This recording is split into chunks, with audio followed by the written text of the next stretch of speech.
The pressure's building on Loudoun County School District in the locker room case. The U.S. Department of Justice has joined our legal team's lawsuit, and the Supreme Court is weighing related Title IX cases. The question looms, will justice prevail? Plus, Virginia's incoming radical left leadership is already creating controversy, including Governor-elect Spanberger's decision to appoint a public safety chief tied to the FBI's explosive anti-Catholic memo. We talk about all that and more from the Family Foundation. I'm your host, Candi Cushman, with our president, Victoria Cobb.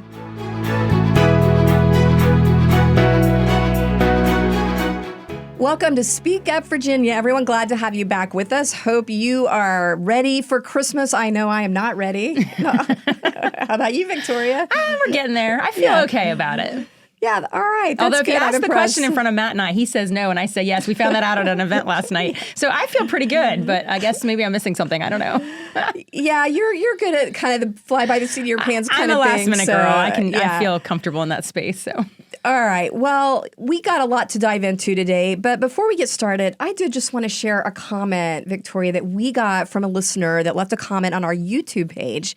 And it was just so heartfelt because, last time we were talking about how there's this push from legislators right now, both Democrats and Republicans that see dollar signs, to just push through this kind of commercialized pot shop on every corner type of environment. It really is just tragic.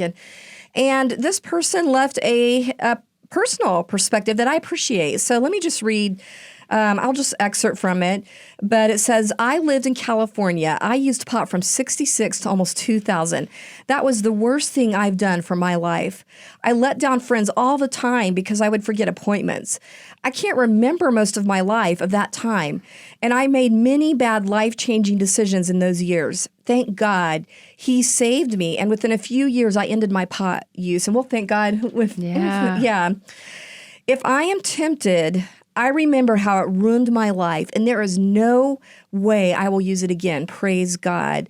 And then this listener goes on to say, now junior high boys will be using it. They will stop growing spiritually, socially, intellectually the whole time they are in its grasp, and it is very hard to stop using. So first, I just want to say thank you to this listener. Thank you for taking the time to share that. What are your thoughts, Victoria, when you hear that? Those are the kind of testimonies, personal experience that I wish the General Assembly would hear more and take into consideration. This is exactly what we're worried about, is that young kids are going to get hooked on this stuff and really the workforce. The unproductivity that comes with marijuana use that becomes regular, and this person's sort of speaking to that. And so it's pretty tragic. And I also, for some reason, it just triggered me thinking about people who struggle with addiction or have been addicted in the past, having to walk around, smell this stuff everywhere. Yeah. Just for some odd reason, that's sort of what I was thinking about when I was hearing that. It's just like, why are we making this so much harder than it needs to be? Yeah, I just don't want to understand I don't understand why we want to have a society that would revolve around that. And it kind of does if your entire economy and revenue is revolving around vices like that. It's not healthy for people as a whole. So anyway, we told you. We could do a whole other show on this because obviously it's an important issue, but I guess we're supposed to talk about some other things today. The important thing is just keep pushing for local control so local communities can opt out of this. But we have some other very important updates. And first and foremost, there has been a big development in the Loudoun County case. This is the case that we've talked about with the high school boys that were unjustly accused of sexual harassment after they expressed discomfort with a girl coming in their locker room and even videotaping them in there. And so the whole thing is just outrageous. But we were excited to learn a few days ago that the U.S. Department of Justice is weighing in, throwing its weight into this case that originated with our Founding Freedoms Law Center, as well as being let out now with this Nova firm, America First Legal. So I thought, Victoria, let's just start by listening to this clip that features the DOJ action. Yeah. The U.S. Department of Justice says the Loudoun County School Board violated the Equal Protection Clause of the 14th Amendment by forcing Christian students to accept the school board policy, which allows students to use bathrooms and locker rooms, which match their chosen gender identity rather than their biological sex. Assistant Attorney General Harmeet Dillon explains why the DOJ is involved. This is an egregious example right in our backyard of the type of school board woke ideology run amok in the United States. And even one child's religious liberty being infringed or family's liberty being infringed is one too many. Okay, Victoria, help us understand, why is this such an important development, and how is it going to help the boys' case? Yeah, I mean, I think of it as extra pressure on Loudoun County to ultimately cave and reverse these punishments. I mean, any extra force besides just our legal teams is helpful. And I think it's consistent with what we've seen the federal government do, right? They're already saying these school districts are under investigation because they are not complying with the definition of male and female correctly and how to do that in bathrooms and sports. So to me, it makes perfect sense that the Justice Department would jump in on this. And so I'm looking forward to that extra pressure. The judge actually wanted both sides to settle, but we would argue settle means you got to expunge these records and fix this. But I'm hoping maybe this extra push, maybe a little extra push to settle. Yeah, I would think all this pressure because there are also several surrounding school districts that the federal government is really saying you need to come in line here. And then I saw that Fairfax County in particular, they are very resistant, and they were forced to resolve one of these cases. Yeah, that's a big deal. And that's the same firm, the America's First Legal, that's doing that case. I think it's really important to talk about that just because that was a similar kind of scenario where you had rights of students being violated. You basically had a female who was told that she had to use a separate bathroom. This is so ironic. It really is. Separate bathroom because a biological male wanted to use what I would say is her bathroom. And this is, if you guys remember the very beginning of all this mess, what we were told, the reason that people who think they're a different gender have to be in the wrong bathroom is because it would be stigmatizing to ask them to use a different bathroom. That's what all of these cases were originally predicated on. But now we're taking biological girls and saying, no, you can't use the girls' bathroom here. If you feel uncomfortable, you go somewhere else. But that's not supposed to be stigmatizing. But anyway, got off on a rant there. But I mean, you let the boy in the girl's bathroom and then shove the girl out or tell her you're the one that's got to leave. The world we live in is so backwards. And so anyway, but this case, what's good about it is that Fairfax County had to acquiesce, and they have settled and said, okay, we will fix the situation. And so they're still being they're like, well, we resolved it, I don't know. I got to literally know that. Well, these things are. Yeah, I want to point out too that this involved pronouns as well, because this is a girl, a Christian student of faith, that just all of the school materials and everything is just pushing this transgender pronoun, and she's saying this doesn't align with my faith. I can't sign these things. I can't participate. Yep. And then the bathroom is just another thing in that. And so I'm glad they at least have to acknowledge that, maybe some attorney's fees or something. Yeah, here. I want to see great resolution to all of these situations. But I do hope that Loudoun being next door to Fairfax and having the same legal team, having just been successful, because they're co-counsel with us, just, hopefully that will also be a little extra nudge for Loudoun County to right the wrong against these boys. And then, of course, I think we have to mention the Supreme Court is considering these situations also, not these specific ones, the same issues. I was going to ask you what you thought about that. So I guess there's two cases that'll be coming before the Supreme Court or a hearing in January, and they both deal with Save Girls Sports, right? So it kind of gets into Title IX and similar how we're treating issues. girls. Yeah, you've got West Virginia and Idaho, both with issues that are brought. They've basically kind of been combined, and oral arguments will be right now slated for January 13th. So I got to remind people, just because we hear the oral arguments, it's usually June before we actually get a decision. So we still probably have 6 months on this thing.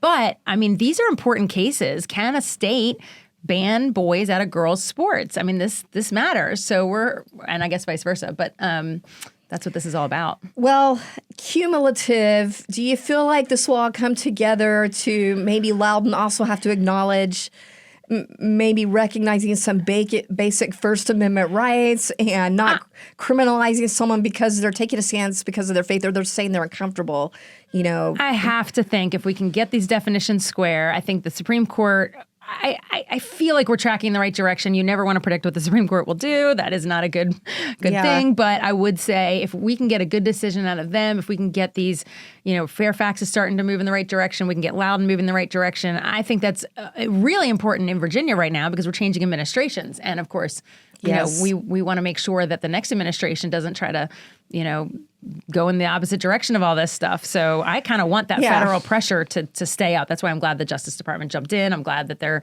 investigating these school districts. I think unfortunately in Virginia, we're going to need some federal pressure.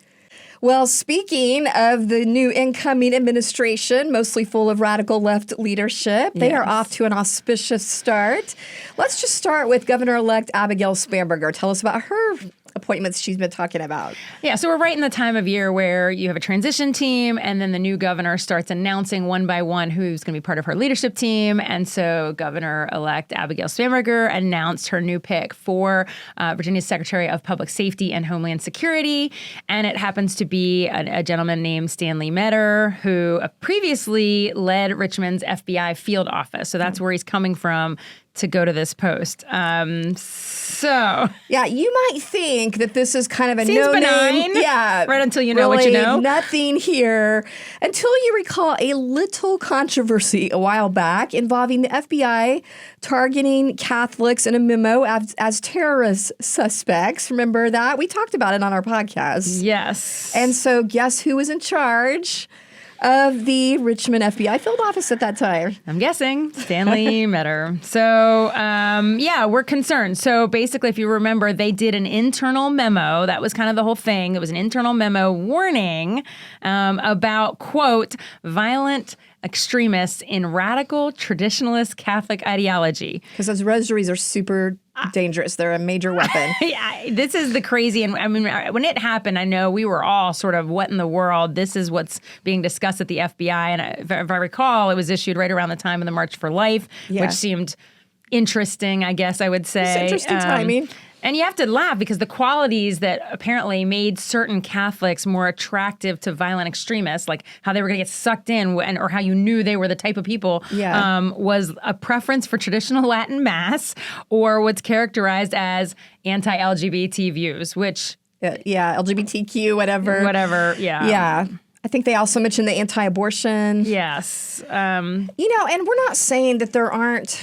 extremists in every pocket of the world, right? But it's like of all the things that you need to focus on in this country, especially what we saw, not too long ago, what we all went through with Charlie Kirk, I think you got your eye off the target a little bit. Little bit. And it just felt like it was, this stigmatizing conservative Catholics. Yeah. And this was during the Biden administration. And there was just all this sort of, targeting, using justice entities to go after people that had views that were opposite of the ideology that was being pushed from the national level. So very discouraging. But it was funny because even the national FBI headquarters has basically disavowed this Richmond memo, saying it did not meet the exacting standards of the FBI, which is, I'm glad they disavowed it, but it should have never happened. Well, when you talk about what these high school boys are going through, and then you look at how just kind of we're putting out there this kind of stigma for conservative Catholics.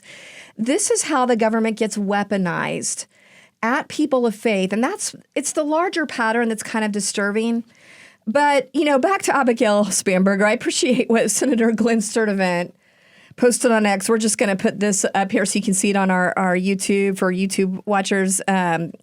He says, if you thought Spanberger might moderate a bit, her first two secretary nominees are the former FBI chief who oversaw the spying on Catholic churches under the Biden administration and the former Northam appointee responsible for implementing church and school closures during COVID. And I wasn't even up to speed on that one. Oh, yeah. Yeah, that was actually, there have been a couple red flags already, and that was a big one because, we all remember, and when we sort of knew who the COVID czars were, and she basically took a COVID czar and threw him. Now he's the head of HHS. So very, very alarming. And honestly, I can't help connecting these appointments to our current attorney general and sort of that feeling that he's the kind of guy that wrote the kind of text that he wrote. And when you think about people like this FBI director who was involved with targeting a conservative group, and then you think about an attorney general that has texts like he had that we found out, Jay Jones during his campaign, it just, the combination makes me very edgy.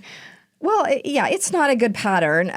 But what about what Glenn Sturtevant is saying, Victoria? I would have thought she would want to look more moderate, especially if, given the scuttlebutt that maybe she has presidential aspirations. What are your thoughts on that? Why would she do this? What's the thinking here? I just don't think. Okay, first of all, I personally feel like what I have seen from Abigail Spanberger over her time in Congress is not moderate. So she's just not a moderate. So that's just not even an accurate it's MO just at all. It's just how they want her to appear. I mean, unless we see something radically different, she voted with her party like 99% of the time in Congress. That's not very moderate. Moderate would be actually, thinking things through and having more bipartisan votes. But fair point. But she's also walking in with a strong majority in the House, so they feel empowered right now. So I think that's probably true in the picks that she's making. You feel empowered. I mean, the presidential aspirations thing is a real thing. Our Virginia governors seem to all have presidential aspirations.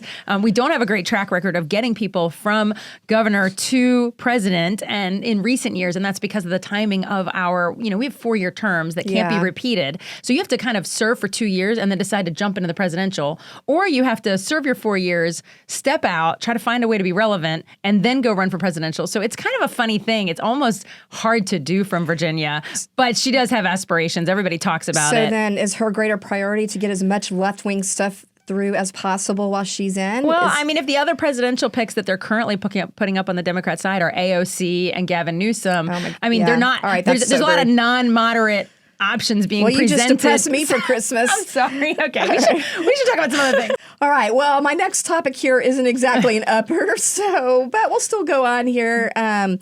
Let's talk about Lieutenant Governor-elect Ghazala Hashmi now, and she put out what I can only describe as a staggeringly ironic memo. So just for context, Governor Youngkin's team put out some stats because they've been trying to push this stronger school accountability. And so they released new data showing that there's still a lot of disparity between different student groups and how schools are reporting these things and achievement gaps. So they're shining a light on this and they put it out.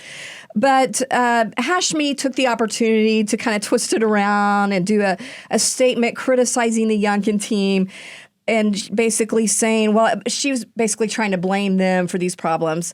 But here is the kicker. At the end of the statement, it says, our focus will be on classrooms, not culture wars. Yeah, I mean, basically her statement was like, these results aren't where they should be because the Youngkin administration was sidetracked by culture wars. Now, give me a break. The irony of that, just for folks who maybe don't watch the General Assembly as close as we do, Senator Hashmi, so she's been a senator for this time up until now, moving into the lieutenant governor's office, I would say has been one of the lead patrons on all culture war bills. I mean, she's your patron of all the abortion shield laws, the contraceptive, like abortifacient stuff. I mean, she's a absolute culture warrior of the nth degree. So I can't even fathom that she's actually going to be part of an administration that just buckles down and makes school about. I mean, we've been wanting for a long time, school should be reading, writing, math, right? Like we're supposed to be zoned in science, whatever, but the academics. And I'll believe it when I see it. That's all I'm going to say. I'll believe it when I see it, and I can't wait to remind them of this. This statement. When they go off track, I'll just be like, wait, you were sure that this was because Youngkin was somehow so diverted. I mean, let's be real here. It was under Governor Northam that they pushed in this the culture issue of transgenderism into our schools, mandating it essentially on every district. And then Youngkin's team had to come in and put back in protections for parental rights so that you are going to be informed if your child is, if school officials are pushing experimentation with gender identity. So, they're coming in and trying to do, the Youngkin administration trying to do damage control in response to all these parents that elected him. And if you look, I mean, I haven't done a county by county analysis, but if you look, take a school district like Fairfax that used to be the bright shining star of academic achievement. Their achievement has dropped so badly, and every school board is about culture wars. So, I mean, it's ridiculous to think, and it's the left wing that pushes the culture wars, gets off track, and then, we see educational declines but it's just ironic that she's casting that blame on. Well, not only that, but she has blocked efforts to let parents have a say on 100%. these. She had Right. Sage's Law right in Yeah. front of her committee, and she was it was one of these like, no, kids, I remember her making a statement that was very much along the lines of sort of kids actually go to schools in order to sort of separate from the views of their parents, like to form their own, like almost like we want the public school to be re-indoctrinating from whatever they had as their roots and their anchor. So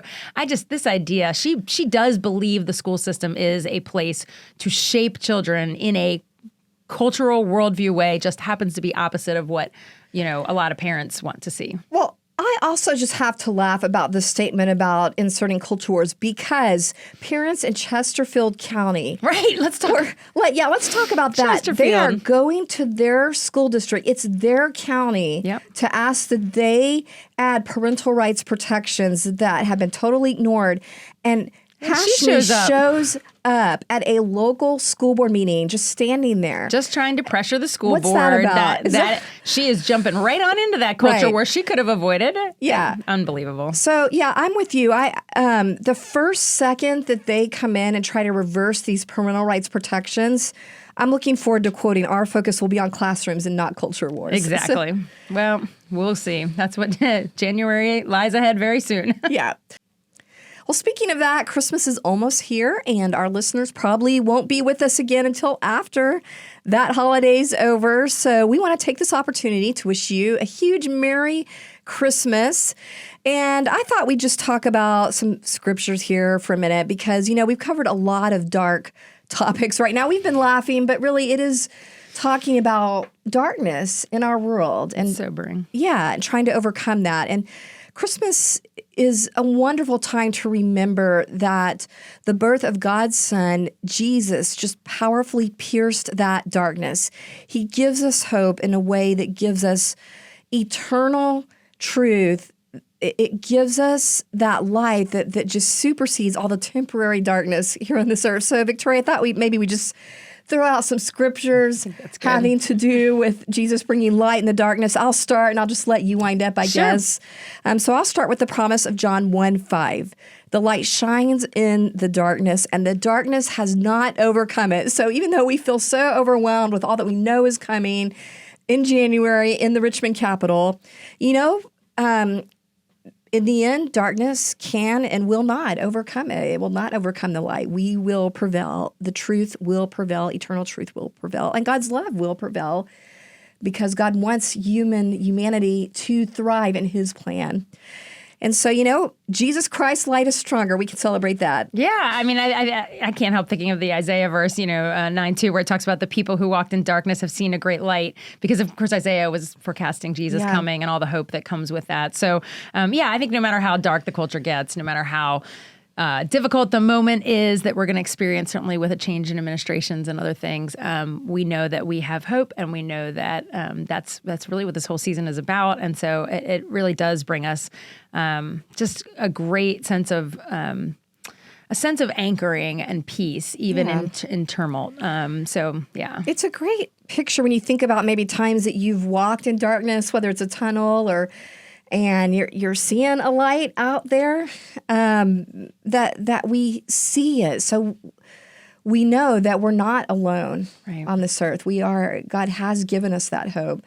Well, Victoria, I know we're probably doing a year-end campaign. Do you want to mention at all how people might be able to just do any kind of support as we head toward the year-end efforts here? Yeah, at the end of the year, a lot of folks are thinking about giving. We certainly are preparing for the General Assembly, so we're ramping up our efforts. And people do contribute and are part of, we're doing a matching. We've had donors come forward and actually pledge to double what someone gives. So they will actually contribute. So now is a great time to give, because it's like your gift goes even further, because these other donors will step in if we meet this match. So that's really exciting. And so I would say our website is a great place to find more about us, but also you can hit a donate button. And so familyfoundation.org. And we certainly would appreciate your supporting this podcast and the work we do at the General Assembly and so many other things. All right. Well, with that said, Merry Christmas.